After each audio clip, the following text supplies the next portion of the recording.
All right, welcome all to this event organized by Ms. and Edwin Wagner. Welcome to the people in the room. And welcome to our online audience as well. We, as you may have noticed, the Thai Parliament was dissolved just ahead of this event, with probably reflects meeting natural insight about development in Thai politics. We have today some very exceptional panelists. Will have experience not only about and expertise not only about the Thai political system itself, but also are playing a role in Thai politics or getting people engaged in Thai politics. I am your moderator today. My name is Mr. Staglin.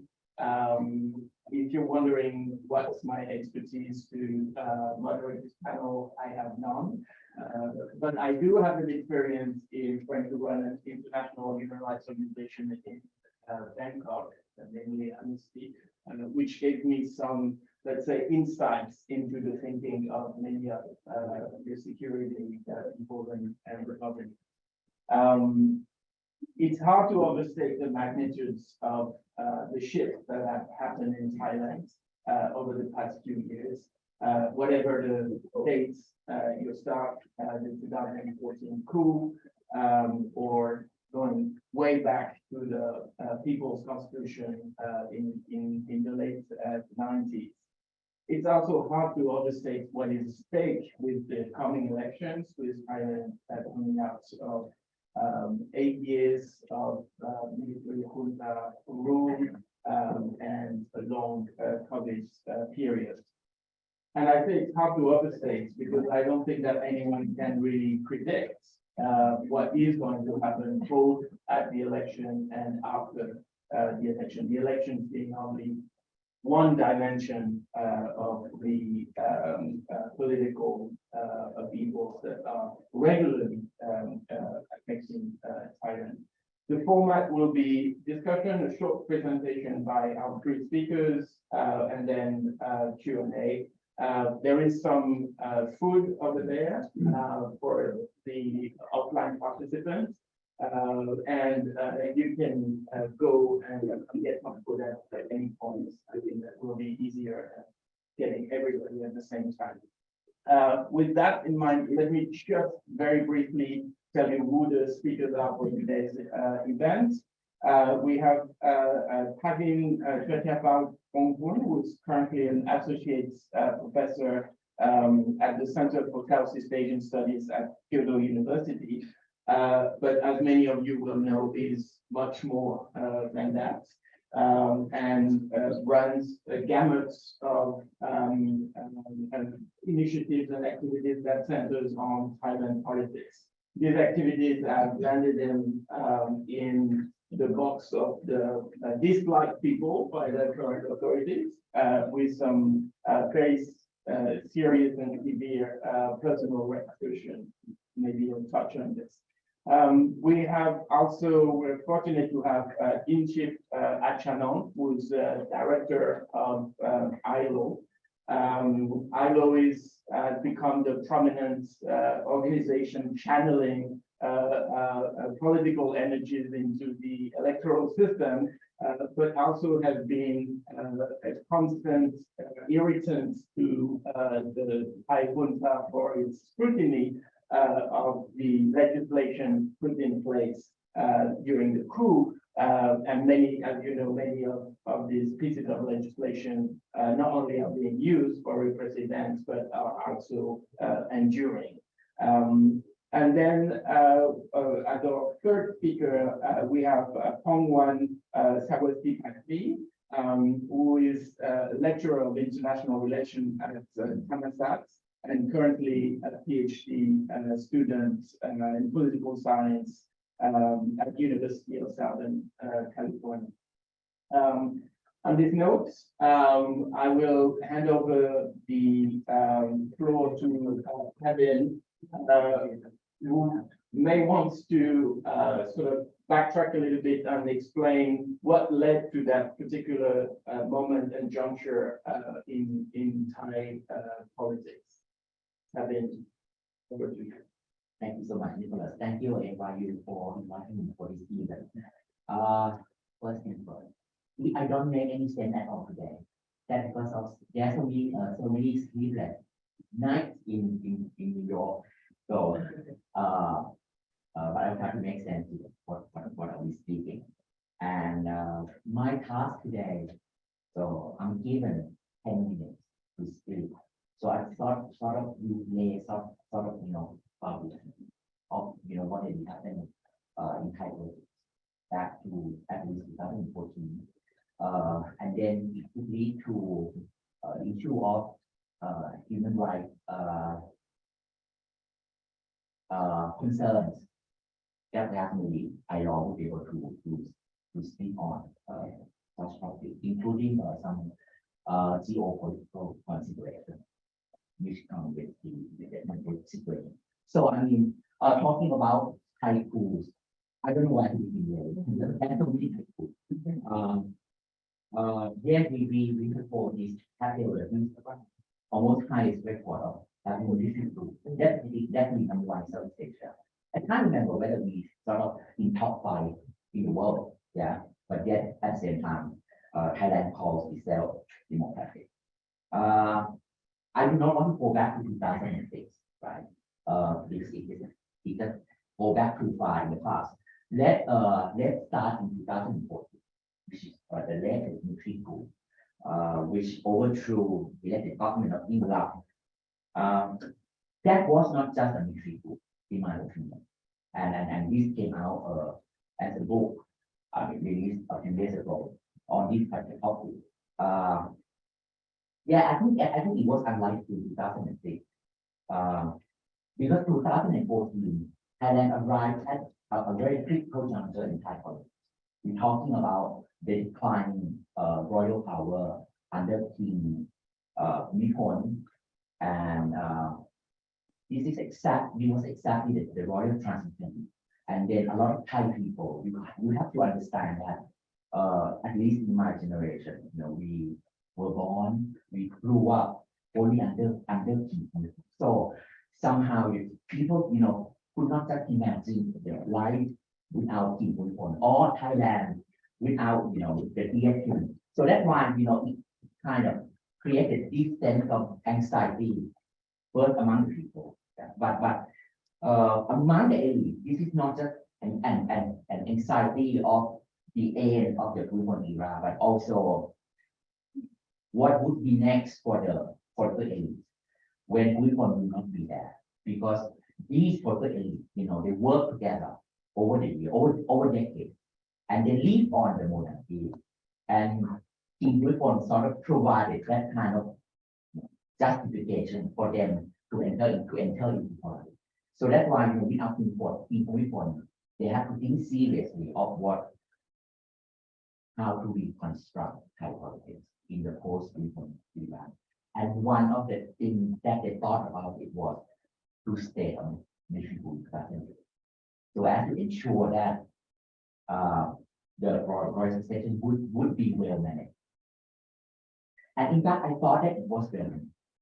Because if you think about the interaction, right, when the old system died, but at the same time, the new system has not emerged yet, right? During this period, interaction usually would cause a lot of instability. But I think in Thailand, it went, the whole process went through quite smoothly, or maybe there's some, current that we may not see it, right? We only see it in 2020, but then in 2014, it was a different story. This is how the Thai elite, using the intervention of the military, as a strategy in preserving the royal power and at the same time managing royal succession. And that has been my argument behind the 2014 coup. During that transition, Prayut Chan-o-cha, who was the leader of the coup, self-claimed to be prime minister, obviously endorsed by the monarchy. During this period as well, we start to see the reconstruction of Thai political system. That's the only thing going on. If you think about the 1990s, right, when Thailand walked toward democratization process, aiming with the most, how to say, democratic constitution in 1997. This whole decade, starting from 2014, it was a reverse process going back to even pre-1997 period.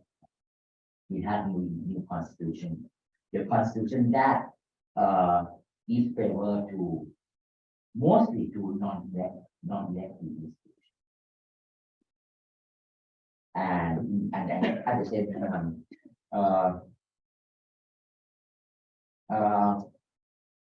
set up a number of mechanisms in order to ensure that elected institutions would find it hard, when it became in power. So I mean, for example, we're talking about the Senate and also the nomination of Senator 250 of them. The process was very murky, and then at the end of the day, we realized that those who were appointed as a senator, basically those who were really close to the old regime, to the military, to monarchy, and they plan to use the upper house to be a kind of balance, to play a role of check and balance against the parliament. And I think it has been quite successful, and this has been outstanding problem. In Thailand, what we look ahead, we haven't even discussed the issue of the amendment of the constitution, including what we're going to do with the Senate in this upcoming election and what can happen after the election. But what I said to you, what I want to say here is, this happened, in 2014, and it has lasted.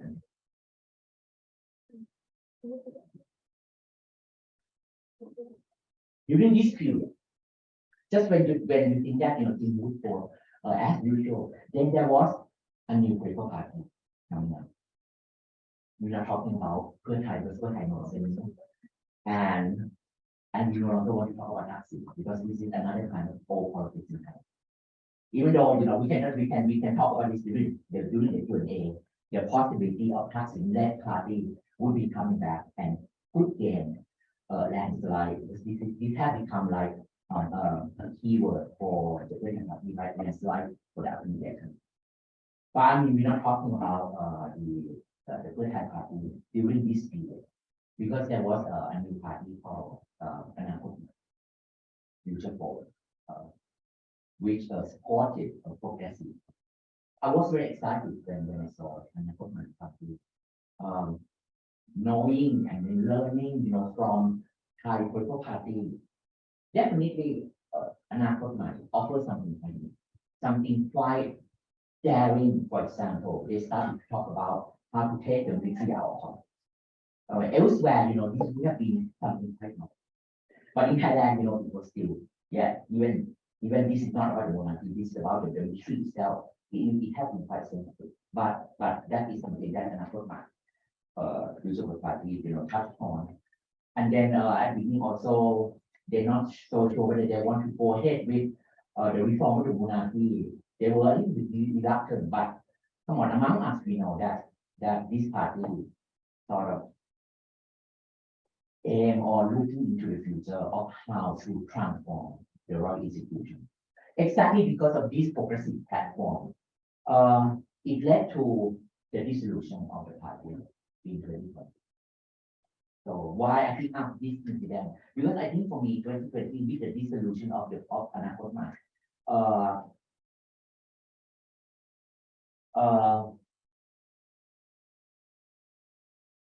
led Thailand into something new. It started off with in February 2020 with the dissolution of the party, and then a lot of kids started to come on the street, primarily because they were supporters of the new party. And they thought that, look, this is unfair, for the constitutional court to intervene. And then who continue to use this tactic of judicial coup in order to undermine any party perceived to be enemy of the old regime. So they thought, no, this was not right. So that's why the first wave of the protest in 2020 came because of the decision of the party, but it had to be cut short because of the outbreak of COVID. Then a few months later, they came back on the street. Again, I think for me, one of the main factors this time it could be seen as something different, but at the same time it could be very similar as well. This was because of the adoption of a young president. Again, this guy, his name is Chancellor. He was very well known among young activists in Thailand. And to see who take a film being attracted, for their life in Phnom Penh, and people, of course, guess why he was adopted, then who might have been, behind the instruction. Then I think they started tying up, if the dissolution of the Anarcho party was because this party started to challenge the origin, including the military and put that aside. Then Eve Watchler also bring a tiny dissident in Phnom Penh, but yet again also challenge the origin in his own way. Yeah, I think this young protester they start to put things together, and then maybe it's time for them to come out and start to talk about the most controversial issue in Thailand, and that was the monarchy. I was really shocked, when I heard from Rung and Penguin that they would come up with 10 demands for royal reform. I was shocked because I started long before. I mean, at least in 2011 when I launched this campaign for the Article 2 because of one guy, his name is Apong, a Thai Chinese guy who was charged 20 years because of less majesty. And I remember really well that from 2011, it was such a lonely journey, to come out to do this kind of activism and to pick the most difficult and also the most dangerous topic and try to provocate. So I was on my own, and there was no way that I would be successful. Yeah. But yet again, I continued to do it. And at time, as I said, I became really hopeless until 2020. Then I realized that oops, this for show that I think the younger generation has a different mindset when they look at Thai politics today, and when they want to look into the future, and is that the future? Okay, this is the second part, and I will try to finish today. The protest in 2020 for me is a big landmark, and even though it again was cut short, a year later, and then people sort of complained. A lot of people, became disappointed that it ended. They didn't talk about the failure, of the movement. I thought no, it was not a failure because I think for me it was such a big success because that protest turned the issue of the monarchy into a public debate, something that would never be possible, kind of in 2020, and I thought that was really a success. The next step for them is basically how to achieve the demand that they wanted. Right now, maybe they might not be able to do it, but I don't know. Why then the question is the current generation, the younger generation, why they appear to be more courageous than the previous generation? In fact, I have to say that I do not want to use the term, who's more courageous, who more brave. Because I think in each period, different generations have their own limitation and constraint. And I think that the previous generation have done their best. And I mean, at least, the previous generation before 2020 protest, you have to talk about the red shirt movement, which again ended tragically in 2010 when I think they have done brilliantly in terms of promoting democracy in Thailand during that period. And I think even started to mention the issue of monarchy, despite the fact that it was It was totally off limits, in 2020. Yeah. I would say that's the main reason why the younger generation have been more than willing to talk to pick up the issue of democracy. I think one is I think they have the luxury of growing up during the period when propaganda in Thailand started to die down, right? So if you look at the time frame, Kim Bun-Hon was hospitalized in 2009. And I think after that, it was the beginning of the decline of Bun-Hon era.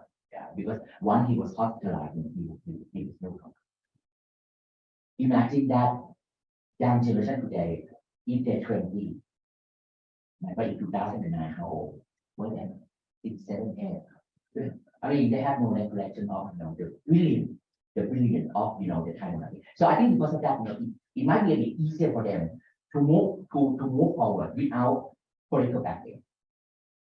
I think it is true because we talk to a lot of people in my generation, even when they already live in the United States, and they are so free to say whatever they want to say. But maybe I don't know what it is. Yeah, because I grew up during the period that we were not supposed to talk. And it becomes a part of their identity, right? But I don't think this has been an identity for the younger generation. Secondly, I think because of the immersion of social media and because of the limited of time, I do not have more time to talk about it, but I'm happy to do this today. I think social media basically can transform Thai political landscape. It allows younger generation who become so well versed, in using social media, in contesting, the regime, in contesting how information has been handled. Because the information also is very important. When they want to control society, they control it. And it will be one way, we talk up, but this day it just basically come, from all directions. And I think partly that led to the erosion of the supremacy of the regulatory institution. Okay, I think these two things may explain why, 2020 and 2021, we have seen, a lot of youngsters on the street. Can I ask you, you place the monarchy, the issue of the monarchy at the center of Thai politics as the main hurdle towards the stabilization of a politically democratic system. What has been your experience of addressing this particular issue? Why is it that in Thai society, this issue that you make central cannot be addressed? What is the price to pay for addressing this issue? Exactly because of the important, the utmost, important position of the monarchy in Thai politics.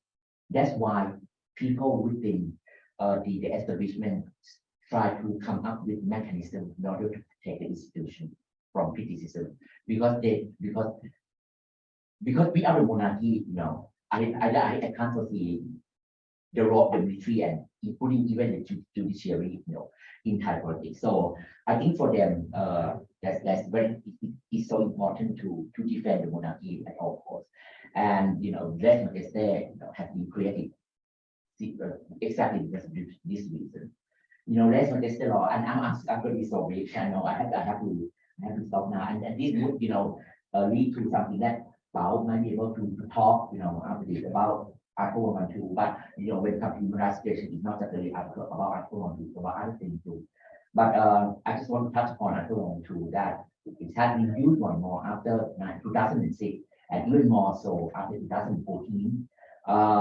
When Washington became king, I think he became a little bit concerned of the international image of why he allowed less majestic law, to be functioning, to be in operation. That's why he ordered the moratorium of less majestic law in late 2017, and virtually no cases after 2017.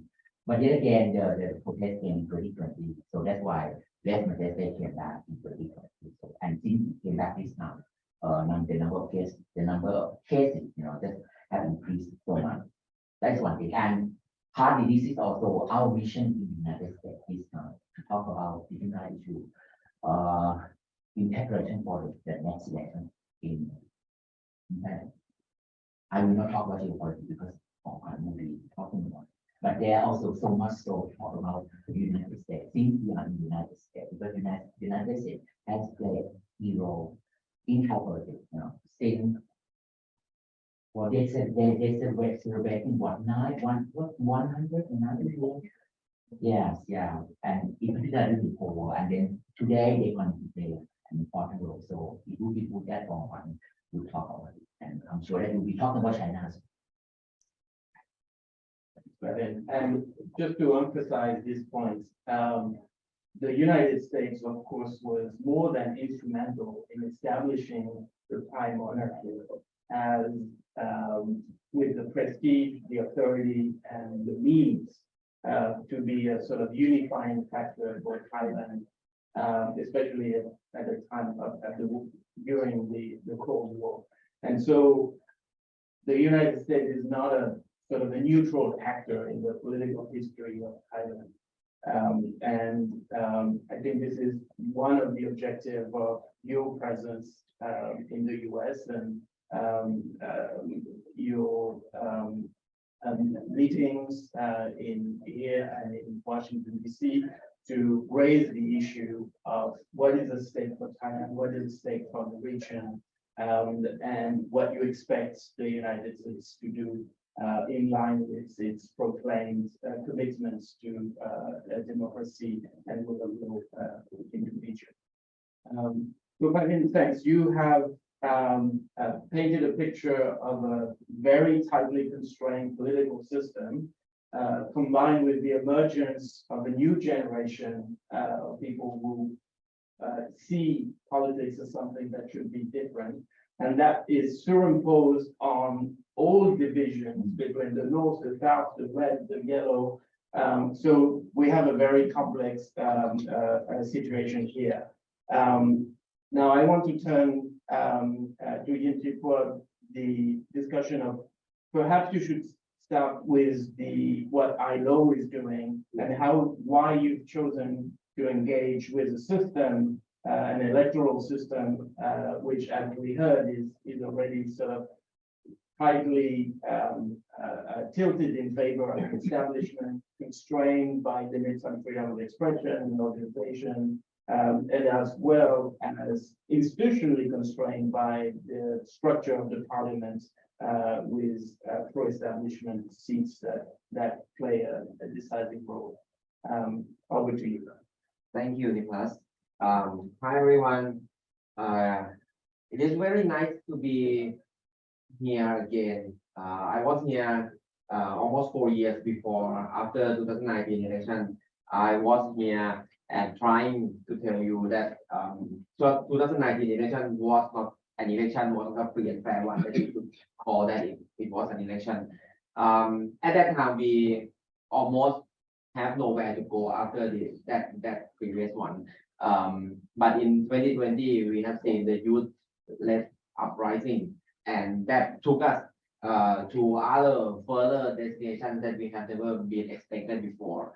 But after the uprising in 2020, we have seen more challenges like the prosecutions against protesters, against our young generation, our juvenile kids, or we can say kids because it was including 14-year-old girl who was charged under less test.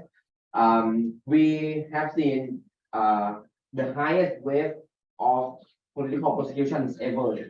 We have now more than 1,000 political cases in the process, and which there are more than 220 less majestic cases. There are trials every day, including today. If we go to court on the weekdays, we will see less majestic trial. Most of them are people who are not very well known, and they will be sentenced to some years in prison. A lot of them already sentenced to some years in prison. A lot of them were detained for some time. But some days, some of them went on hunger strike, and then the court grant bail for some time, and more people will go to prison again and again. It keep repeating like this for almost 2 years. we are facing this kind of political repressions after we have seen the best uprising ever in our history. We have seen the most severe repression ever in our history at the same time. It has been a year that young generation felt quite frustrated because they went protest, they got arrested, they got rubber bullet from police, and they think there is nowhere else to go. But the times goes, the clock keeps going, and we are going to have a new election today, this year. This election, so it means a lot. It's the first election after the uprising. It's the first election after Thai people stood up against the old regime. And it's the time that we can prove that what people really think. Are we only some minority groups, or are we really the majority groups? And if all Thai population go to vote and voice our voice to the polling stations, and what can come after that, this is going to be very important. This can be the very big important steps for further reformation, like monarchy reform, like reform of legislature, like reform of the constitution. This can be, or it can be something else. I want to tell you to looking at 3 factors about the coming election. I personally believe that it is not going to be a normal election. It is not going to be a free and fair one. We professionally are very aware of the upcoming weeks that some things can happen more and more, why we are going back, or maybe why we are still here. I'm going to talk about 3 factors. First, on Monday, when we just arrived, General Prayut just announced the parliament dissolvement. It is not a dissolvement to return power back to people and we go to election, because actually the parliament is going to expire this Thursday. So it's a dissolvement of the parliament just 3 days before it expires itself.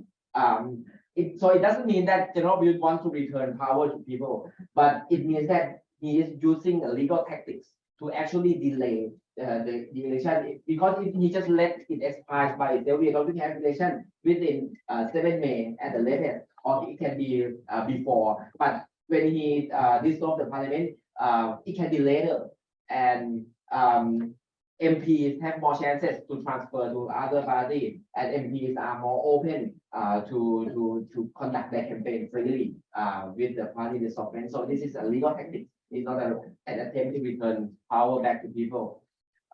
Second factor is today. At the evening of Thailand, the early morning here, the Election Commission just announced the election date, which will be 14th of May. 14th of May is the worst day that we can imagine. First, because it will be a final exam for almost most of the universities. That means students cannot go to cast their vote. But on 7th of May, if we apply for early voting, it will be 7th of May. 7th of May is actually the long holiday. We will have a long holiday on 4, 5, 6, 7. If we have election date on 7th May, everyone can go home and cast their vote at the place. But when we have election day at 14, it means students cannot go home because they are going to conduct their final exam. And if they apply for early voting, it will be on long holiday, which they are also going home. They are not staying at their university. So it will be difficult for people. They carefully selected that they with an intention to not facilitate the process that people can exercise their vote easily and freely. This shows a lot. And the third factor is the military drafted constitutional mechanisms that they will provide a lot of irregularities and provide a lot of mechanisms for the current regime to stay in power. For example, 250 senators that appointed by the military junta is also in power to vote for the next prime minister, which might be their last chance. The current election commissioners are also selected by the junta regime. The constitutional court judges are also selected by the junta regime, which they have power to maybe they can order to dissolve some parties or disband some political oppositions before or some days or months after the coming election. So we don't believe that this election is going to be okay. But we honestly telling you that we don't know what is going to happen. But the coming 2 months is very essential. We're gonna work 25 hours a day watching what is going to happen. Looking at recent polls, we have seen that Prayut already lost his popularity a lot. Thai party, the leading opposition party, get quite popularity from the poll. They got around like 49%. And the Move Forward Party, which Ajahn Tobin told you that this is the very progressive one and very harmful to the current regime. The Move Forward Party also comes the second, and Prayut comes the third, but his allies would disappear from the charts. So it is very difficult for him to come back freely and fairly after the election. So we believe that there's going to be something else. We also looking at the Thai party. They also don't show all cards in their hand yet. They don't yet announce the PM candidate yet. But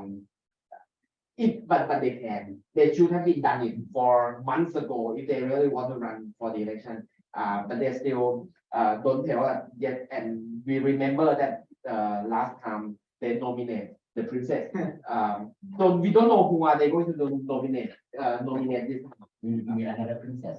I don't know. He said I didn't. I don't know what is going to happen.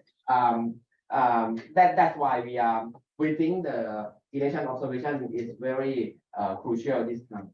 What was happening last time is the irregularity during the reporting system, the reporting process of the result. It took the whole night until the next morning after the election day, and the result keep going up and going down, going up and going down with no explanation at all.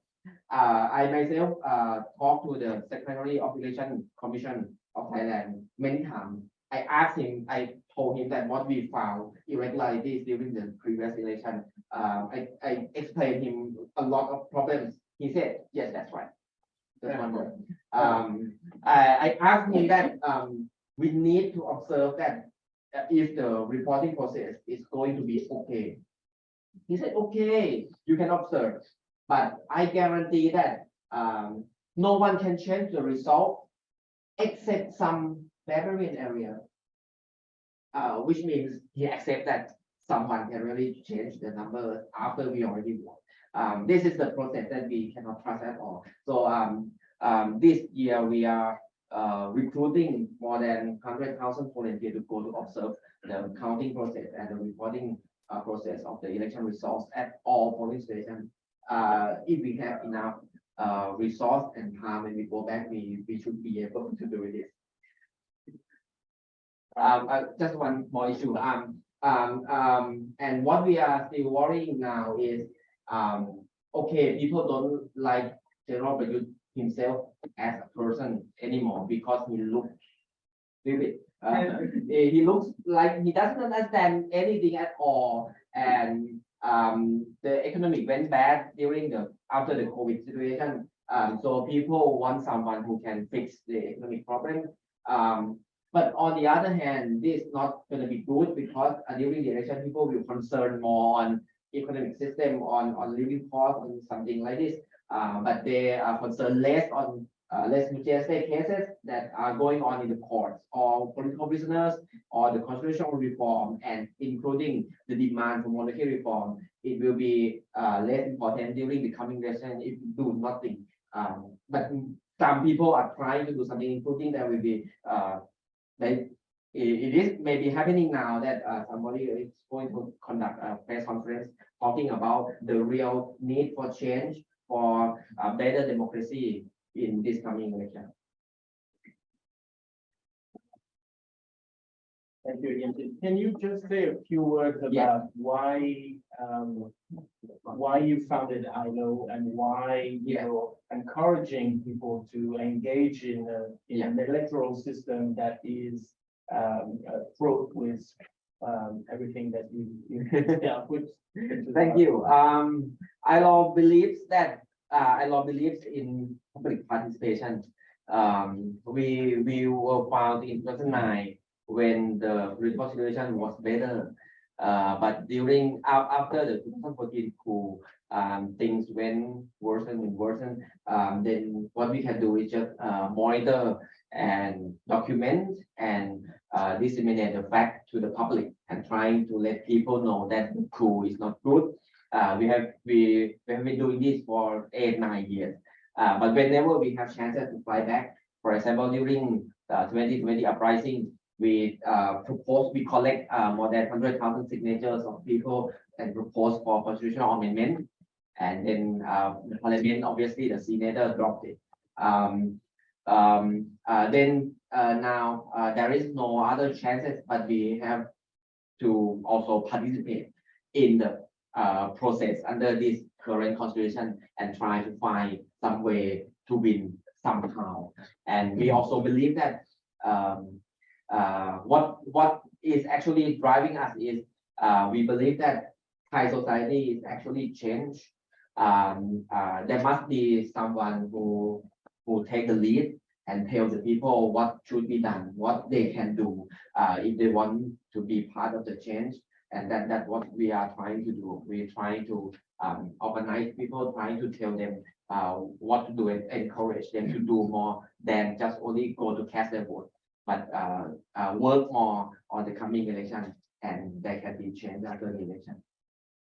Thanks, Inchit. And you make it seem very easy, but there's a personal price to pay for the activities of ILO, and I also pay a political price for living the issue of the political system. We need to pay more.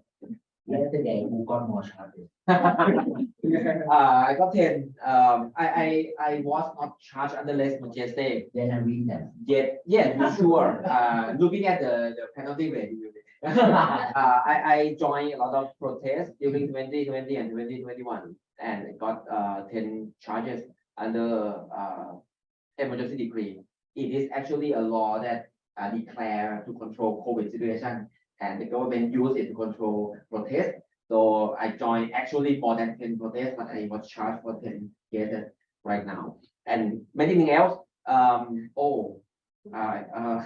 Here with me. I also infected with Pegasus spyware, and we also conduct investigation on this and found 35 more people in Thailand that infected by this thing.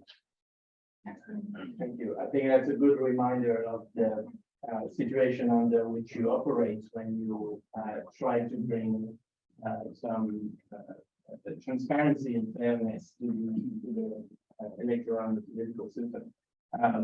Hongwan, over to you. In this context, what is it that you're focusing on? And if you have a chance to open it to why the international community should care about Thailand. In my experience dealing with the Thai officials, they always accepted warmly our concerns with development, but also said that this was strictly a domestic matter within the Thai family and that no one should experience should be intervening. Obviously, you have a different view. Thank you, Nicholas. And thank you so much, Ajahn Rowan and Pao, for laying out the foundation of this talk very clearly. I have not been on the ground for a very long time. I've been here in the United States for even before the movement in Thailand started. So I didn't have the knowledge of what's happening in the ground for sure. But I think the objective of me participating in this talk, and also, by the way, pleasure to be invited here as well, is to frame this debate in terms of the U.S. grand strategy, in the U.S. grand strategy language. because a few of us have been actually trying to talk to the US officials about why Thailand is important and why democracy is a core issue of what they have to care. A lot of us can actually agree that everything comes back as, well, we understand that human rights are universal rights, democracy is something we value, but there's also a question of China.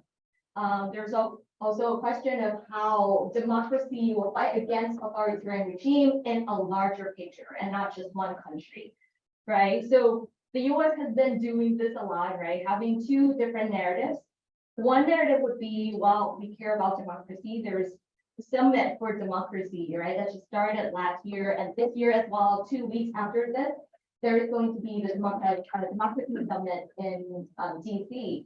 And within this realm, the US has been trying to play kind of like a hard stick, sort of, on Thailand by not inviting Thailand to participate in these two summits last year and this year at all. So there's some message going on there that Thailand is not democratic and therefore not worth participating in the summit. However, last year, both the Secretary of State and Secretary of Defense actually visited Thailand. And also that follows with a lot of agreements, right? They enhance strategic partnership between the two countries. So what are these two narratives, right? So one narrative is you have to care about human rights, you have to care about democracy, but on the other hand, let's just not talk about that yet, because there's something more important, which is the fight against China. That's something the US has to win this competition. And they need Thailand as one of the two allies in Southeast Asia that they cannot afford to lose. So the question I have in coming here and also our trip to Washington, D.C. after this is basically try to convince whether or not the US should enhance relations with US allies in the region, particularly Thailand, regardless of the regime type, right? In other words, should the US really care about the regime type and set the base for how they advance their relationship, and whether or not that might actually be more fruitful for the relations in terms of competition with China, or it doesn't matter, right? It doesn't matter what country or regime type that country is, as long as it stays within the arm of the US, it should be fine. And I have two arguments for this, for why they should care about the regime type. And it's really important that democracy is the winning side in Thai politics. So first is, I think everyone would agree that democratic supporters are ideological allies of the US. So it's so much easier, right, that if democratic parties, or not Democrat Party, by the way, I mean, democracy supporting parties or the opposition side to win, they're probably going to be more leaning towards the US, if not neutral, right? At the end of the day, the objective of small countries is basically to stay neutral and pick the side that possibly closer to their ideology and their supporters. And in this case, democracy supporters, the youngsters, actually are pro the US. We can actually argue that there's that division in ideological line in Thailand, where the conservative side, old people, are more supporting China, and the youngsters are more supporting the US. And also that a lot of morality in terms of democracy and stuff like that too, closer allies, and therefore they see themselves as being closer to the US naturally. They also don't want to live in like an illiberal lifestyle. So like there's that appealing sense of having democracy in the country. So that's one, right? Democracy is a natural ally of the US. So if not being pro-US, it's probably going to stay more in the neutral. And my second argument is that even if the US wants to deal with authoritarian Thailand, it cannot win over Chinese influence anymore. So the first is, well, it's going to be more sustainable with democracy. But second, even if it's willing to deal with authoritarian regime, it cannot win. And here's why. So I think you might actually agree that a lot of you have followed Thailand's foreign policy. You've probably seen that Thailand has been shifting a lot more towards the Chinese orbit, right? So we saw the APEC in Thailand, the past APEC in Thailand. So I just got this picture. I'm not really sure if you can actually see it from here, but this is a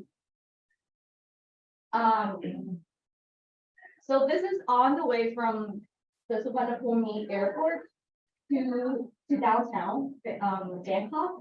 You can see that APEC is consistent of many countries, right? But the language on the billboard was actually Chinese. So welcoming the Chinese leaders, right? No, they're not actually saying anything about like Kamala coming to Thailand at all, right? And the second picture, actually the first one, not the, but the first in this slide is that's the birthday party that the Thai government or the Thai prime minister actually hosted for Xi Jinping's wife as a private dinner. So them actually proving some sort of relationships, right, between China and Thailand, right? So you can see that Thailand is although trying to like, do handshaking events with the US, and the US officials might be happy with that. I mean, Southeast Asian countries, right? Thai people are actually good with just like smile and take pictures, but they don't actually change their policy. And this is probably the reflection of what's going on right now, right? And in a very, probably a larger scope of that, there's implication for the way Thailand actually cooperated with China, right? The large implication of that in terms of ASEAN and the international rule of law in general, right? So Thailand, this is Min Aung Hlaing, right? You probably know who he is, the dictator, the Vietnamese dictatorship. So Thailand has a very close tie, or the Thai government has a very close tie with Min Aung Hlaing, right? You know that Thailand is actually one of the countries that's blocking the ASEAN approach towards reconciliation and probably condemning Burmese, right? He's invited to Thailand all the time, right? Thailand also abstains as the UN calls for Myanmar's return for democracy, for example. And not just that, not just within the ASEAN region, right? That we are actually the one that hindered the consensus building in the region, but also in the larger scope of that, Thailand actually abstains in UN vote regarding Ukraine as well. So there's definitely a shift in alignment, if you can see here, that has a larger scope for cooperation in Southeast Asia, but also beyond. And I think that's for two reasons. First reason is that authoritarian governments, Thailand included, are more likely to rely on assistance from foreign countries. And here, relying on assistance from foreign countries, meaning, you can get a lot of assistance more often from China than the US. Meaning what? Meaning if you're going to actually change the hearts of the authoritarian regime, it's expensive to do so. You have to have money to pour into like this personal relationship, whatever, right? So I don't think that's in the interest of the US to do so.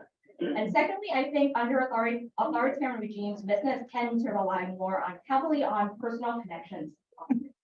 And I don't think countries, especially Western countries that have a very strong rule of law, would want their own business or companies to approach countries in Southeast Asia or authoritarian countries like that, right? But there's not such a thing in China, right? And I have just two more examples of why China is a better country in terms of buying Thailand. Right? You can see the high-speed railway. During the democratic government, Thailand was actually asking for international bidding for who would like to invest in high-speed train. After Prayut became the prime minister, just went to China because they had more better term and assistance that come with it, stuff like that. We also have Chinese business person who are operating illegally in Thailand. That's allies of the current authoritarian government, right? Like they donated a lot of money for the government party, for example, right? So with these two reasons, I think for the US to invest in democracy and betting a lot on, democracy and democratic movement right now. It's possible that democracy is more natural ally to the US and probably a little bit neutral, right? Autocracy can be neutral, but probably, well, they are, first of all, natural allies with China. They can make Thailand more neutral, but they have to pour money in it to build this personal connection, to give us defense, whatever. So I think because of this reason, it's probably in their interest to make Thailand democracy, to have a sustainable ally, and that's probably good for Chinese, the competition with China. So, and happy to hear more comments because that will be helpful for us in our trips in DC as well. Thank you. Thank you, Pangwan. Indeed, we have a lot of expertise in the room, hopefully online as well. So you may receive some helpful suggestion and question. I guess the two questions is, what the US could do differently from what it's doing now. And secondly, what would the Thai authorities do differently if the US was, say, putting more pressure on? And these are probably two difficult questions and certainly something that you'll hear in between. Before we open up for the Q&A, I just want to ask the three of you very briefly, to tell us about what are the scenarios for the upcoming elections. Who wants to take this first? And then maybe on one you can say a few words about how the US or the international community would react to these three scenarios based on what we've seen in the past. Would you like? I think you. Okay, I You make the answers. can. Okay. First, it is likely that if the election goes okay and nothing interfere before and after the election, Pheu Thai party and Move Forward party can be able to, if they join together, they can win the election and they can form up new government. That is the best one. And if they're going to run this country and really take this country to a better democracy, for example, if they are going to amend the constitution and open for channels that people can join to rewrite the whole new constitution, that can possible to be next attempt to overthrow the elected government, for example, like the party dissolution by the constitutional court judges or next coup. That is possible, but it's not going to happen yet. Second scenario is if they win the election, but very small majority, there can be other mechanisms that interfere, like if the election commission issue some order to disqualify some candidates and change the number of seats, or the selected senator can show their power and vote against the elected MPs. That can be. Or the worst case scenario, if the current regime really find some way, or there are something happening soon and interfere the election, and they can really win majority seats, that's gonna be the worst. I like to add on because Paul said, so we're talking about scenario. I would like to look into what if, what would happen in Thailand? Should the old regime come back, right? I don't think that there can be anything change much, right? I think the old policy would continue. The keyword is status quo. So there's no point to talk about it. So basically, we will see the return of the old regime. Maybe this time not necessarily would be for you, but I think maybe for you that's basically on his way out. But we have a lot more stupid people that will be around that will take up this job. Second one is that the second and third is, I think would be more interesting. Second one would be that Pheu Thai will landslide and then set up a majority government. Again, I'm not excited about it because And then this is because of what Thaksin has said in the past at least 6 months through his weekly clubhouse talk. It was very obvious that his main point has been reconciliation. And because of reconciliation, we do not expect Thaksin party would go ahead with key reforms, especially critical reforms. Yeah, there could be some smaller reforms, but I can't imagine that Thaksin would be talking about the monarchy.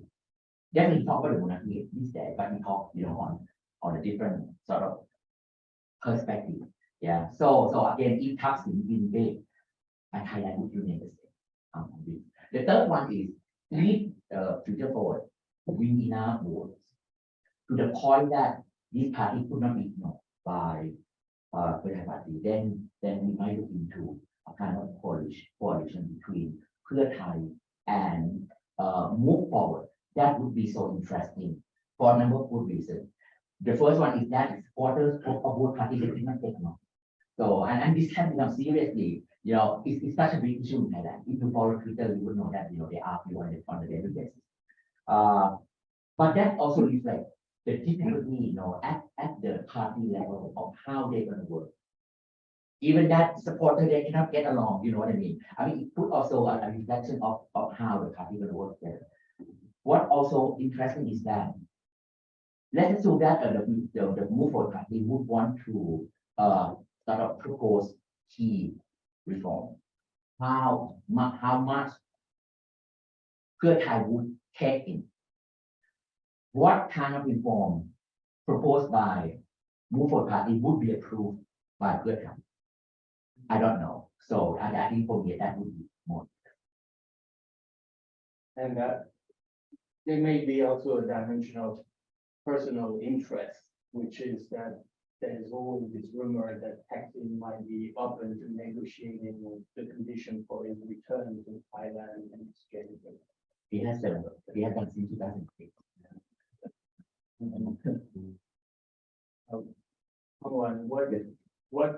What can the international community, what can the US, what should they do ahead of the election in terms of setting expectations and in response to the various scenarios that we've seen?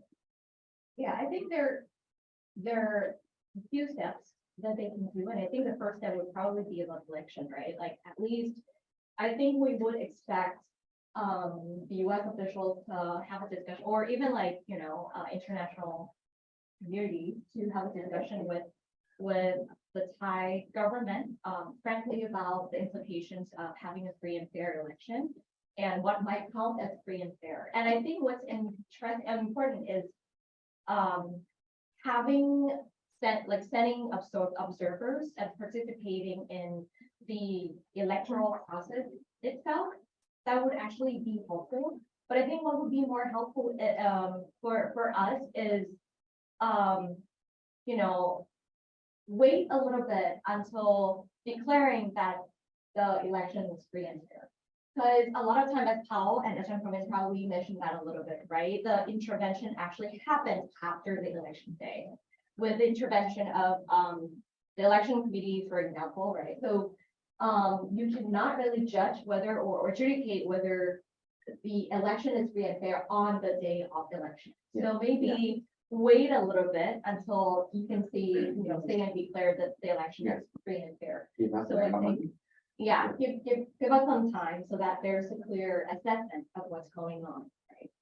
And I think the message would be like, don't rush and declare that the election is free and fair, because a lot of time declaring that the election is free and fair gives the government just legitimacy to run, right? So the key word here is legitimacy, right? We don't want to give them legitimacy before we know that they are legitimate. So that's the first step, I think. But beyond that, I think what foreign countries can do is to keep an eye on human rights reports and human rights situations, which are probably not going to end with the election. So that's something that we hope in the long run, because we don't want to just end our mission with an election and then it's on, right? We want to have a better human rights in all aspects. So even though, like they can help us in terms of, giving legitimacy and stuff like that, but we would encourage them to monitor country in a longer term. And then we might have something to add on that. Well, you use it a bit messy, but yesterday we talked about trap, Right, right? So once the US, sort of endorse this election as being free and fair, then it become a trap because you have to accept the new government no matter what, right? What else? Oh, yeah, okay. We are here not just to look at the election, but we just want to go beyond the election. Meaning that, in our plea to the US government, so we expect the US to work closely with the new government in the post-election period, especially in terms of guiding the new government. I don't know whether the term guiding is correct or not. But anyway, to ensure that outstanding problem in Thailand, prior and after would be so the mission would not aim at to aim at free and fair election, but Thanks. We're now going to open for the Q&A. Couple of things. First, if you want to get some food, there are sandwiches over there. Please go help yourself. We're not going to break because it's going to be too much of a, and we value very much the unique opportunity to have this panel, which we could not have in Thailand, not in this format. And we're also taking questions online. So what I'd like to do is first remind you that this event is also online and is recorded. So keep this in mind when you ask your question. And the second thing is because we have three panelists, we have very different from areas of expertise. I'd love to take 2 questions each time, and I'll make sure that these questions are being addressed. But I'll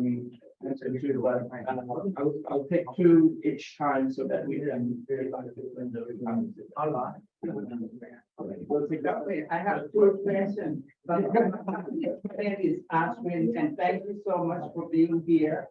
Oh, well, I have a big question that I cannot understand myself. I live here for the past 60 years, and I went back and forth between here and Thailand all the time. But I still cannot, and I'm wondering if you can give me the answer about my question.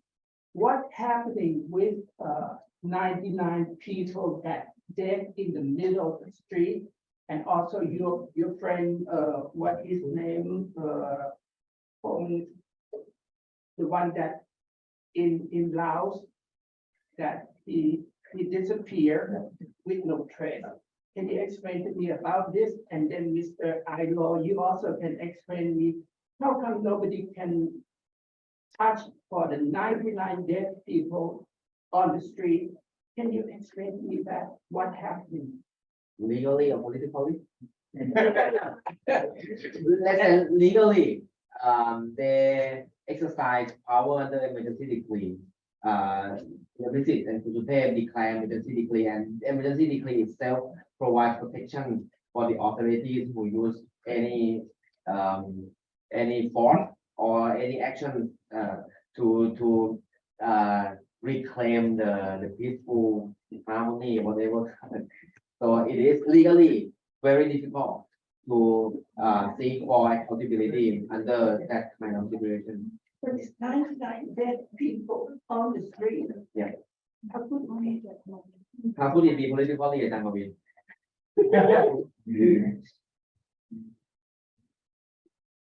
And once you get, oh, thank you. That guy, he disappeared in Laos, something like that, right? I might not be able to answer everything.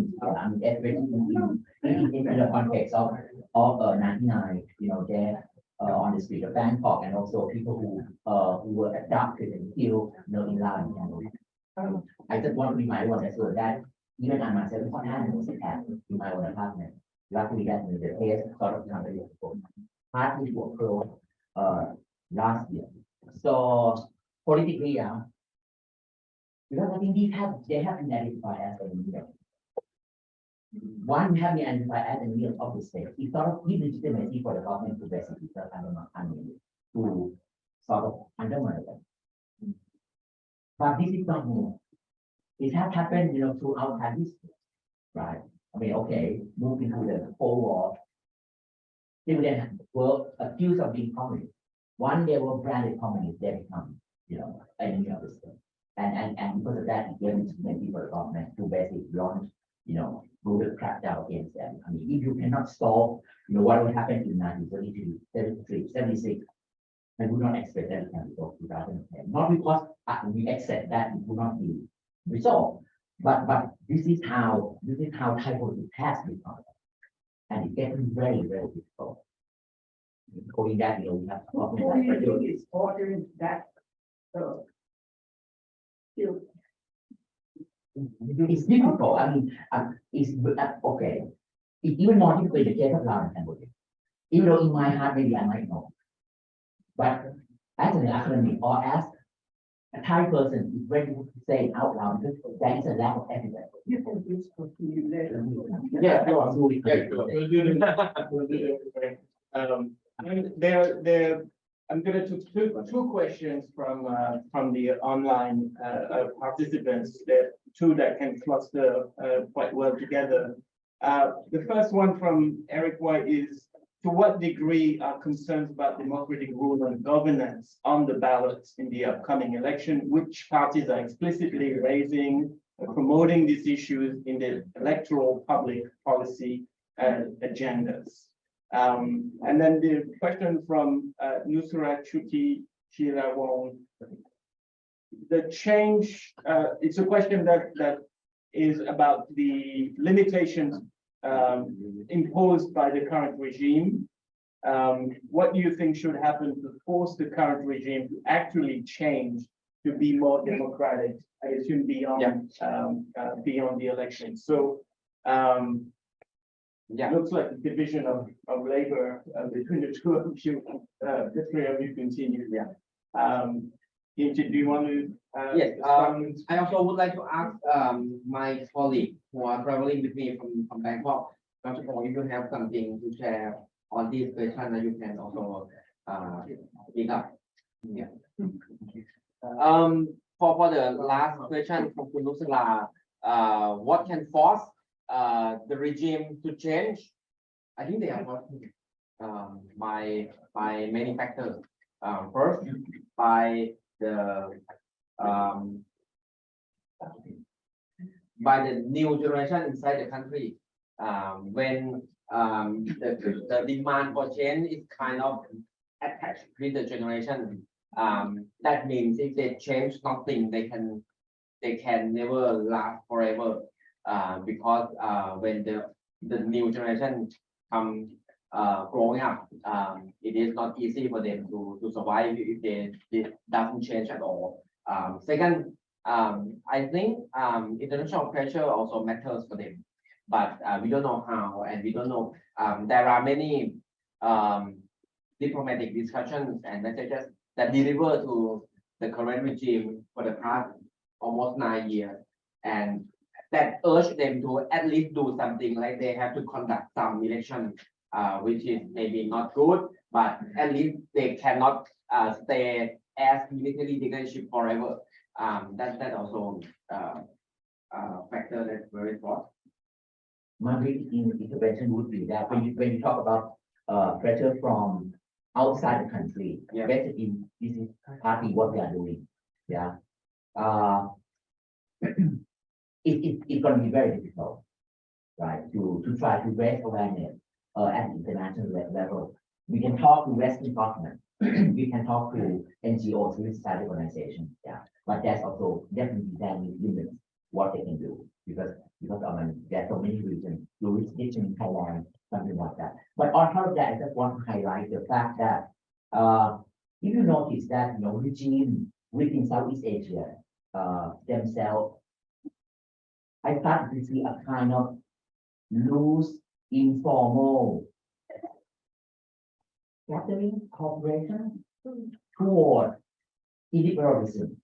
I'm not saying that there would be something, formal, right? But if you happen to look at the rise of autocrats in Southeast Asia, you see in Myanmar, Thailand, definitely, you see in Cambodia, you have about Vietnam, still a communist state. Then in Singapore, a one-party state. So I mean, somehow these states sort of give themselves, lend themselves legitimacy and encouragement. As you said, came to Thailand. He was the first foreign guest to come to Thailand after 2014 election. And he even said that, he's for the coup. Oh, sorry, for the coup, sorry. And he said that the country did the right thing to stage the coup in order to stop bloodshed. That's what he said. And he also even said that this is what we need. So I mean, this I think it means something, for regime Southeast Asia, and it go against our attempt to raise awareness at international level. We're gonna take some. One there behind.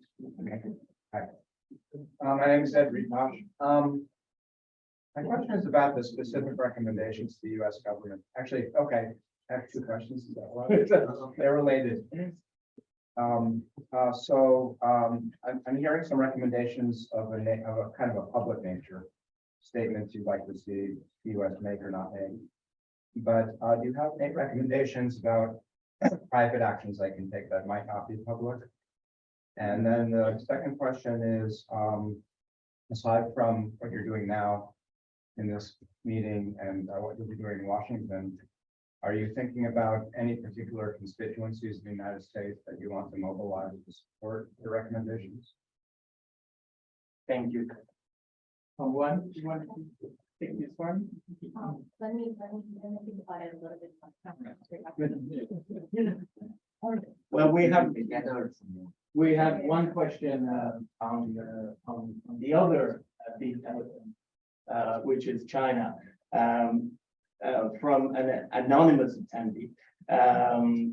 As we approach the upcoming election, what are your thoughts on the topic of China, and specifically what other parties think about China in their views, and if their views will have an impact on the election? May I add to that question? Because Sure. I had a similar question with a different focus, which is civil society's take on this. I would be really interested in hearing if you've had a lot of conversations amongst yourselves about how the rising US-China rivalry, what it means for your narratives and what it means for Thai civil society. Do you feel pressure to choose? Is between one of those two sides, is that an easy decision? Is that a complicated decision? What is the decision? I'd be interested to know if you feel that you similarly have to make a choice the governments appear to be making, where it's like, okay, we'll align ourselves closer to one of these two. Thank you. So we've opened a big box of placing Thailand in the upcoming election in regional and international context. Who wants to go first? I can go for that question first. What we feel, this is a feeling, not official, but big text that when we talk about fighting for democracy, it seems that we feel that US and the Western world are our ally. The youth movement, the movement for democracy, the civil society, whatever we call, trying to be more the US supporters. We are also a little bit against Chinese influence in terms of their undemocratic regime and also some of their great investment in the country. But honestly, we have to say that recently we have not yet seen that US publicly show support towards the movement. I personally work a lot with the US embassy, and I was here a couple of times. So I feel that how US citizens thinking and how US government is not really react, but doesn't mean they don't they are 0% care of the situation. But for young people who are really fighting on ground at the front line and being charged, maybe they cannot see this atmosphere at all. They are waiting to hear more. Whereas the US, actually, there are some signal from European countries like Germany, Switzerland, Sweden, or something that if Western countries say something publicly, it helps support the let's say encourage young people that okay, we are not alone in the world, or if they are working something behind the closed door, that can also affect other aspects. But we are waiting for hear more from the US to hear more from the US. I think in terms of, I'm sorry, I work with. Introduce yourself. Yeah, my name is Richard Pong. I work with ILO. But in terms of political parties, I just want to add that foreign policy has no been on the ballot in Thailand. For the public, I think, yeah, the more you lean toward the pro-democracy movement, the more you are likely to be anti-China or supporting Ukraine. In the APEC summit, there was like a big protest and some activists dressed up in like really a cool costume, and therefore on the side be like against the one China policy. Yeah, but in terms of political parties, I haven't yet to see any stance from real political parties. The Thai party definitely they don't have a stand for that. Thaksin was known to be arrogant towards international organizations, but he's quite ambitious himself when he was in power. But for the move forward parties, I think that probably have the most like anti-Chinese stance, but it's not openly. It's not open. They did not dare taking the first like the no one China stance at all. But yeah. That's the situation right now.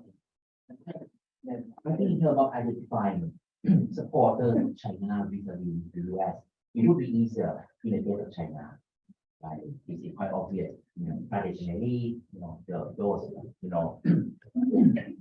origin certain conservative segments in Thai society, including even big businesses in Thailand. So they are sort of supporter, even openly, of China.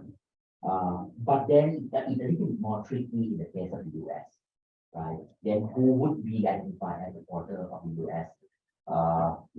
After that, maybe the younger generation, sort of tend to tilt towards the US. I don't think that, because they have no other choice. Okay, it's just basically accidental, or I don't know. And because I have been out here and working with a number of countries in Europe, including doing something in the United States, and I have to say that we get more enthusiastic reaction from Europe rather than the US.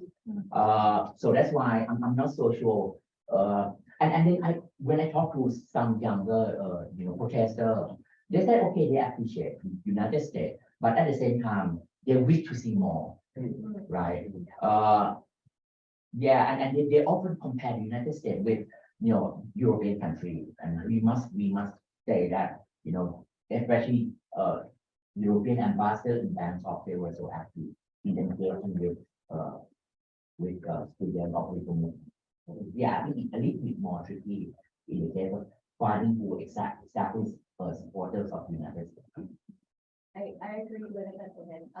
It's actually easier to identify who like China and dislike China. So it's not really like China and like the US, but like China or dislike China. That's really clear. And I think the US can change that by being more proactive. Because we all expect to be as like a country that talks about democracy all the time, never does anything, right? So and these days they're so intelligent. So they sort of seeing such kind of different policy of the US throughout, in the Cold War now, and then the US was never really, champion of democracy during the Cold War. Then right now we hope that there would be one. So yeah. So Do you want the to time has, right, exactly. So I want to return to the initial question, which Yeah. was, you know, what kind of recommendation do you want to see public, but also private? And secondly, also talking about constituencies and civil society, I guess in the US, but that might be a good opportunity to also open up to civic movements elsewhere in Asia, the Middle East Alliance, and so on. From what So I'll start, my answer, and then if you want to add. I think public, statement, something like that, it's like their nature, one is to be more pressing on, you know, the nature of the regime and stuff like that. But also in private meetings that leaders have, we also would like the US to mention about human rights, stuff like that. It would be better if they could tie that with something that's ongoing, like trade deals and stuff like that. So try to combine the issue to something that's Thailand is really sensitive about, right? June, who was going to be one of our speakers, would also want to hear the US pressing on political prisoners in Thailand, for example, pressing the government to drop all charges against political prisoners and stuff like that. In my own work, I've been trying to ask for committee hearings on human rights violations in Southeast Asia, and particularly in Thailand, that hasn't been successfully established yet. In terms of particular constituencies that we want to mobilize in the US, we want it to be bipartisanship. So definitely we don't want to, you know, divide on the line of either Republican or Democrat, because we recognize that an attempt like this have to, you know, like we have to mobilize efforts from both sides. But in terms of civil society constituencies, we've been talking about progressive movements. It's hard because given a lot of issues in the US, Thailand is a very small country and it's hard to pitch. Maybe it's also our fault for not pitching it hard enough, but we would have to pitch it to that so that it fits into their priorities right now, right? Like race issues, whatever that are ongoing in the United States right now. We also work closely with other Asian diaspora communities, for example, the Taiwanese, Hong Kongers, Burmese, that are facing issues of authoritarianism, but also some countries are also facing the threat of the rising China. In LA, that's where I'm based. We already like sort of created an organization that consists of both four communities. So the objective would be from now on, if each community is having a meeting with our with elected officials, we should be able to talk about other communities as well. So because we recognize the nature that we're small communities, but if we tie everything together, we might be able to present the issue to the elected officials who matter more easily. Yeah, but any recommendations would be welcome. And I'm going to take my privilege to ask a question. In the situation you've described, you have a disconnect between the political institutions, how they are now, and the political establishments, even if it comes from very different directions, the military, the powers, and so on. And then you have a society with aspirations and ways of thinking have evolved in a direction that is different. So for anyone who's done one class in political science, when institutions don't adapt to their social setting, you have more conversation, you have more instability, and very often you have more repression. So from an external observer of what is at stake in this election, I would say that one very likely result and outcome would be an increase of repression, since the people who are the power holders in the system are not showing any sign of giving in to the greater democratic space. To what extent is this something that you see, whether you agree with it, and if you do, then there seems to be a role for international communities as well as present parties in sort of alerting to this risk of enduring or even increasing political repression. But again, I would say most people in the US do not know about the extent of political repression in Thailand. I mean, you want to? It has been a very difficult issue to discuss. It's easier to talk about different things, but when it comes to human rights violation, it has become very sensitive. And this is I come across at every level, when I do advocacy, with the government, definitely is so sensitive. They have to even what type of human rights that they can speak of in public, but there would be other type of human rights that they may want to even support it, but it has to be because they fear that this would be perceived as interfering into domestic politics of Thailand. For example, and I can only say in the context of Article 112, this is my personal project, 112 Watch, that it is the most difficult human rights issue. Wherever you go, nobody wants to talk about it. They do not want to get involved. Even when I bet that you can do it in private, even then it's difficult. Second one is, and it's so unfortunate that Thailand has often been compared with elsewhere with worse human rights situation, especially in the region of Southeast Asia.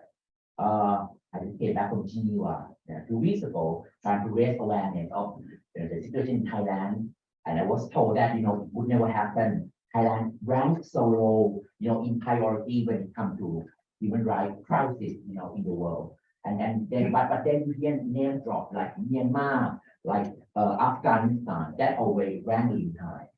So yeah, I mean, this is disappointing and also very upsetting. Being someone coming from Thailand, and we know that the situation in Thailand has been very, very bad. You don't have to even compare it with somewhere else. In itself, it deserves to be talked about, we pay attention. So, but I have to say that it has been very difficult. Yeah, that's one thing to add. The recommendation that we would like to raise to international communities is do whatever you can to basically keep military power away from politics. I think this is a very standard ask. We don't if someone cannot, they can just ignore less majority first. But talking about the military interference in Thailand for the past decades, we always have to be afraid of next coup. And if we are going to election, we are afraid that if the opposition win too much, too many, maybe there can be coup. If we are going to protest against the government, we also worry that military can claim these scenarios to conduct the next coup. But if international community send clear, strong message that military has to be stepped away from politics. If there is another coup, USA or other countries will not be able to accept Thailand as allies, things like this. I think this is good, not enough, but maybe at least that's what we wish for. But how can we compromise the fact that US had really a relationship with the military? Yes. Through a Yes. series of military exercise, Pabraco, even at the worst time, after the coup, Pabraco went ahead. Yeah. Then So I guess that they did not really send this strong message yet, right? Because they actually need allies in the region to prevent, I don't know, Chinese influence. Well, we have a question on China. So China is the inescapable issue of it. So it does influence the US perception of Thailand, right?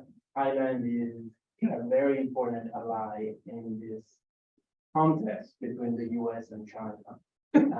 The main thrust of the Indo-Pacific strategy of the Biden administration is to reinforce the relationship with partners and allies.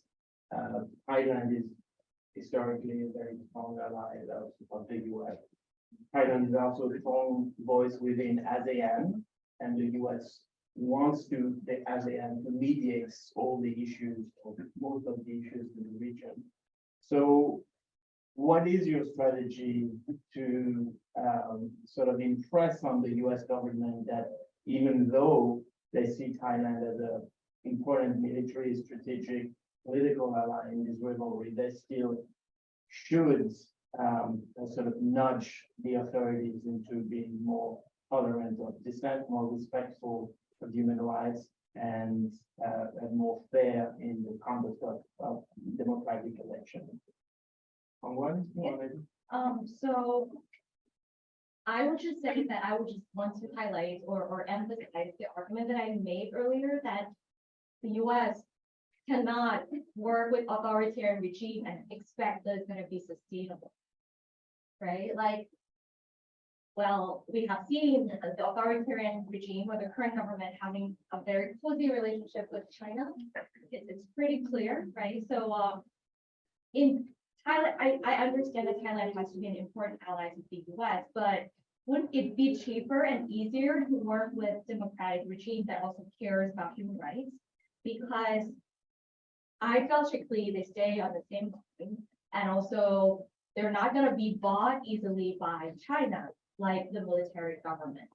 Okay. So, and also, are you also like pointing to that question about is there a chance that the Thai government will ignore international pressure because of the Thai relationship with China? The simple answer would be with the democratic regime, it will not. Right? Because, well, there's also an importance of bureaucracy in Thailand as well, and how bureaucrats should play a role in trying to balance the influence between the two, right? We saw the role of bureaucrats in trying to negotiating the BRI project with China, which actually resulted in the delay of the project, even though the leaders wanted to go ahead with the high-speed railway with China, for example, right? But in this case, you know, you have the power of the leader of military government who is still like Trump bureaucratic or bureaucrats, and therefore we saw like the struggles between bureaucrats and the leaders and stuff like that. In the democratic regime, we wish to see that less, right? That we see the like wish to see the government that cares more about how to balance. We also like heard the opposition parties talking about approaching the European Union as like a balancer and stuff like that. So working with Democracy Thailand, we will not have to care about Thailand ignoring international pressure, right? Because that's new in the game. Who are you going to trade with, right? It's like, like right now we're selling ourselves to China, but with democratic government, we cannot do that anymore. So like we probably have to adhere to international rule of law and stuff like that. So That's what we property, right? Yeah. The notion of Thailand being strategic partner of US has been accepted in our own country. We have to ask ourselves whether we are today that strategic partner. Because if you look at the term strategic partner that US use in other regions, in other countries, I can't see, Japan is one of the US strategic partner, but the treatment of US, vis-a-vis toward China, obviously very different from Thailand. So I don't know whether it's time for us to revisit this term, strategic partnership. we haven't Should we actually- upgrade it or should we drop that? Sydney, I was hoping you would ask a question and.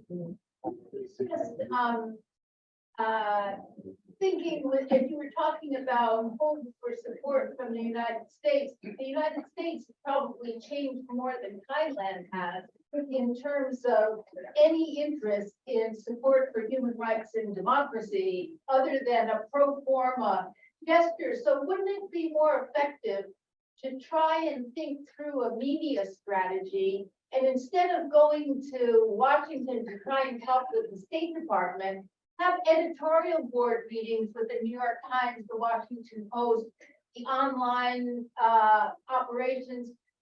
We heard about the importance of social media now in Thailand, but I just think it's a false hope to think you're gonna get support from the United States, or that it would mean much if you did.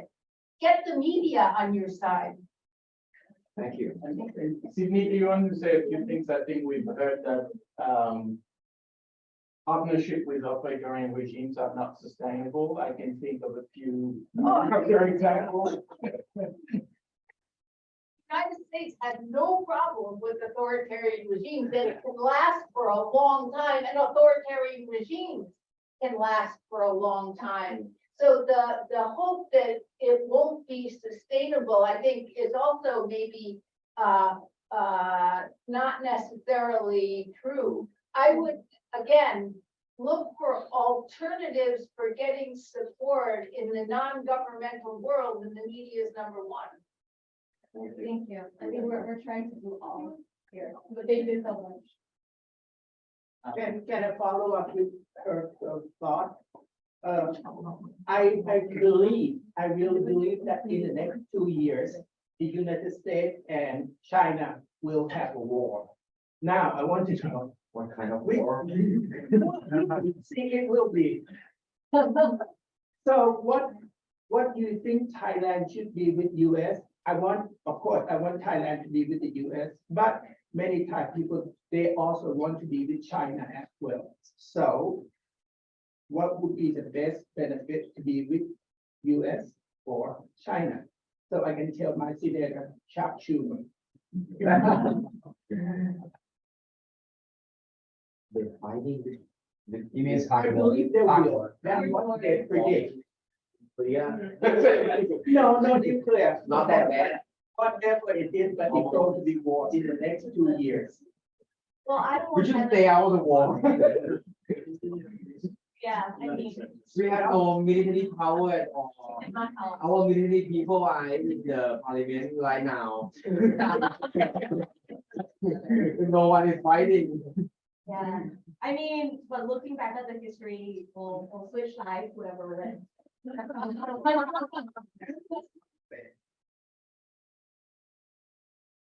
Can we take this? Yes, another question? So in July of this year, Cambodia is also having their elections, and I know it's having their elections in May, as you discussed.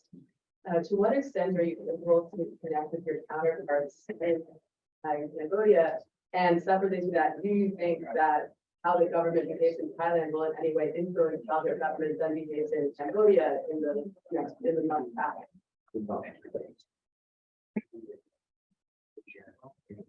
So the first question is how much do we have collaboration? We try. It hasn't been so much collaboration going on with the Cambodian, I think, and that's probably the nature of Cambodian diaspora communities here. They are usually run by older generation, and there's also an opposition party in exile, right? Like running it here. So like they have their own agenda. So it's been hard to coordinate with them sometime, but we definitely hope to work with them because, you know, we're dealing with so much the same. The crackdown on civil society in Cambodia was very severe. Yeah, Maybe worse than that. yeah, it's been hard to like really tighten the network, but well, it's a work in progress, right? To the second question, I'm pretty sure it will have impact, right? So, for example, if we still have a military government, then Cambodia, definitely, we know that the results already this day, right? You don't have to guess about the result in the Cambodian elections. We're gonna have a block in ASEAN for sure. That before this, it might not have been as raw. Right? Now it's pretty certain that there's a block that's not going to side with a official, like formal liberal speech. I mean, there's definitely informal and liberal, but formal liberal one. So I think it's probably definitely gonna strengthen a little bit more, but if we have a democratic regime, what do you think? I'm just passing on the question. They're not going to be strong on the ASEAN issues, I think. Even though more party can be government, they will not be in the Ministry of Foreign Affairs and we will be quite humble in the region. this is always our way to not try to criticize others. But exactly because foreign policy agenda has no been in the election campaign. So I do not expect that, the next government would be so keen, to come up with new foreign policy. The only time that I saw that was only during the Thaksin period, but that was ended in 2006, so it has been a long while now. Yeah, so even argue that Thailand have no foreign policy. Yeah, so, yeah. I want to ask something. It seems to me that when we're looking at the big issues, geostrategy issues, regime nature issues, there's no way forward. And it seems pretty intractable. Yeah. Yet the people you work with, the rich of ILO in Thailand, the mobilization of the election, your plans to mobilize over how many 100,000 observers. I mean, this speaks to something else. Yeah. These people, they're not stupid. They know about the big picture. They know about the nature of the political system. They know about geopolitics, but yet they have political energies and they're mobilized. How do you explain this? There's always this spring. This is the name of the book that we wrote about 2020 uprising. We still hopeful and believe in our people. We are not going to be that naive that election is going to change many things. The regime will continue during and after the election, but the hope is on the people. We have seen a lot of improvement during the past year. If the hope is really attached with the generations, we are looking ahead at the next like 10-20 years. When my generation, we are same generation, when my generation grew up and we can own capitals, we can own business, things can move better. When old generation who live their whole life with King Rama IX are no longer healthy enough to work, things can be better. It's not going to be easy. Our mandate is to keep the hope alive until that day comes, which is not easy, but this is what we are doing. Yes, please. So quick Yeah, question. two hands, yeah. Real quick, the students that did come out, from high school through college in, do you think they're gonna mobilize for this election and will they vote? They will join. They are not mobilized. Some of them are mobilizing for observers, but mostly they are not inactive because they got charged and they got suppressed so hard during the past year. Yes.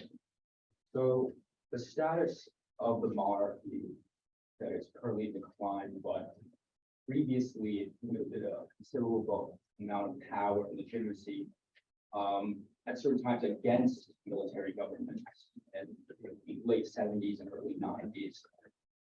Do you see the monarchy ever returning or developing into that institutional counterweight against the military again, or has it been firmly entrenched as the inferior partner within this military monarchy alliance? But it was a long time ago. When they hated something. You need to give a little. Well, exactly because of the evolution of Thaksin in 1932, right? A large group basically came from the military, but from 1959, with the building of working relationship between Bhumibol and Sarit, that I think kicked off an era of military/monarchy relationship. And I think to the point that somehow though, maybe from 1970, 1980, that the monarchy even stay above the military. Of course, I mean, people already studied this, they were monarchy, right? And using the privy council control the military, something like that. But I think, maybe there could be a change in dynamic between the two institutions. Right now, I like to see it goes back to a kind of interdependent relationship, working relationship. Because I think the current team needs support from the military. And likewise, the military, continue to exploit the monarchy for its own benefit in politics. Yeah. And at this time, so crucial for the monarchy. I wrote it out because I thought we don't have any chance to speak, but I'm not going to speak now because you both cannot speak. Please. I mean, there will be big changes between the walls of the context from now on until the next few years. I'm sorry to say it, but people are not down there.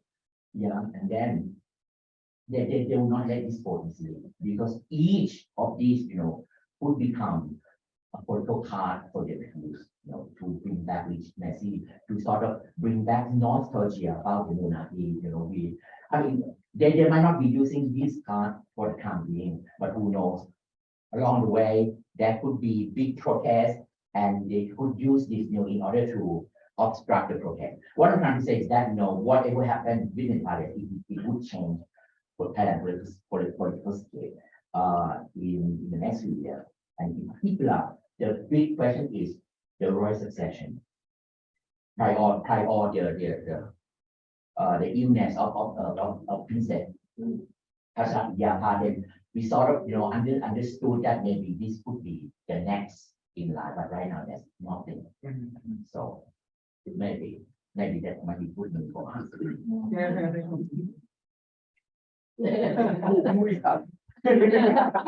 Me alone.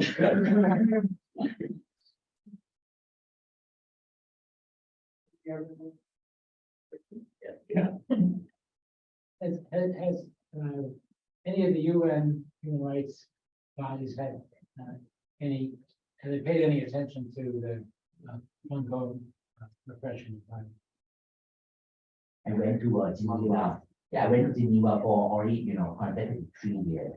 I think last 2 years I went there exactly when they launched the Universal Periodic Report, which come every 5 years, talking specifically on human rights situation in Thailand. That would be the only occasion that the UN in Geneva pay attention to human rights situation in Thailand. And it's so broad, it's just basically public. But I guess that is their job to ensure that everything about human rights has to be covered.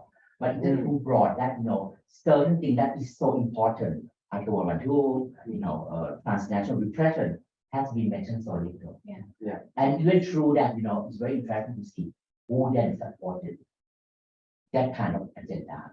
I can tell you that in last year, there's about 10, 12 countries supporting the review of World. Most of them European countries. Apart from that, outside of this, periodic report, in Thailand, nobody mentioned Thailand. So the advocacy work actually in Geneva will be so difficult. I just came back, as I said, trying to do things. They said no, it's difficult, almost impossible. We have to say that we are quite weak on this aspect. Since 2010, when there were around like 20 legislative cases, we ILO can cover everything. We know who are the defendants who was sentenced for some times for many years. But recently there were more than 200 cases, and Thai lawyers for human rights, who is actually the only person who can document these all cases, are not capable enough because there were too many cases and they have a lot of court trials in their hands, so they are not able to advocate themselves. We are also facing like challenging during the coming election. We are facing Pegasus spyware attacks. So there are so many incidences happening, and we are quite weak in terms of more international advocacy on this case. People keep going in and keep coming out of the prison, and we are not able to update to the world in time that who are still in prison or who are getting bail and who will be in prison again. Things change very fast. Like 1 or 2 months, we need update every 1 or 2 months. So this is a big task for us. But we're not hopeless, because the message coming out in this time is that it might still be sufficient to make sure that each key country within the Human Rights Commission at least mention Thailand in their policy statement. Not necessarily go deep into, I don't want to, but at least making sure that they just mention Thailand. I was told that this is the good beginning, and that this is the way that we will try to ensure that,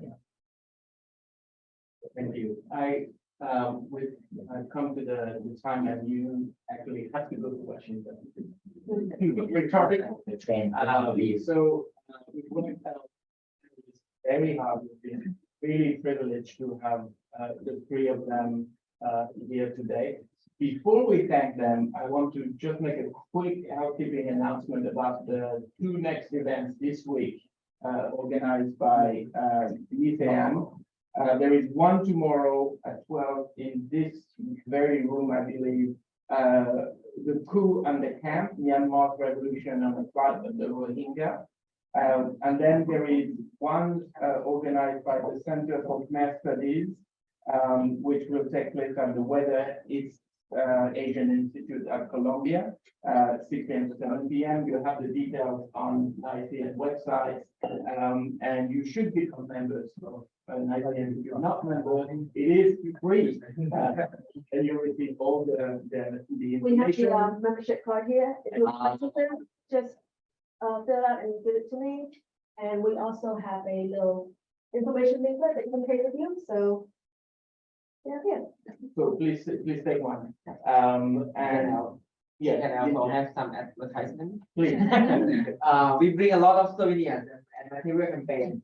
First, we have documents talking about our coming election. We have documents talking about legitimize from to what is Marine and young political refugees. Documents are here for you to who is interested more. I will leave them here. We have caps, t-shirts, saying election watch, and especially for Thai people who live here, we have election manual that we would like you to know more, to understand more about the upcoming challenges. So please come and take them. We also have this Never Stop is a book carrying stories of victims who are still facing trial. Thank you. Thank you.